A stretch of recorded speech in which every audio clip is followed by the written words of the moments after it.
عليكم. السلام. كريستيانو رونالدو يعلن اعتناقه الإسلام.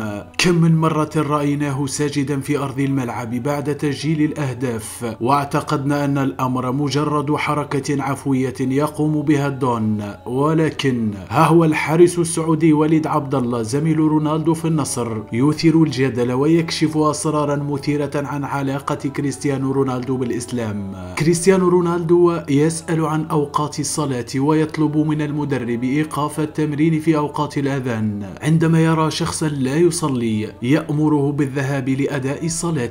كل هذه الأسرار كشفها وليد عبد الله، كما قال أيضا إنه تحدث مع رونالدو حول الإسلام وقد وجد تجاوبا كبيرا من اللاعب البرتغالي وانفتاحا كبيرا على الفكرة. رونالدو يعلن اعتناقه الإسلام. كم من مسلم على وجه الأرض يتمنى أن يستفيق على وقع هذا الخبر، ولكم ستكون الفرحة عارمة بمثل هذا الخبر. إن كريستيانو رونالدو هو الشخص الأكثر تأثيرا في العالم، لا يقتصر تأثيره على كرة القدم فقط، بل هو شخص مؤثر في كل المجالات.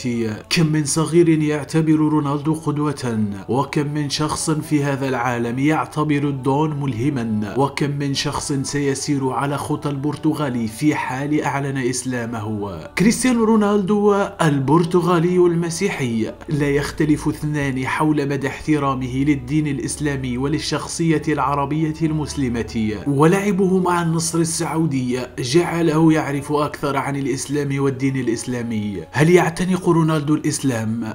ربما يعتبرها البعض أضغاث أحلام، ربما تقولون إنها أحلام ما بعد العصر، لكن الله يهدي من يشاء ويذل من يشاء، فصدق الله مولانا العظيم.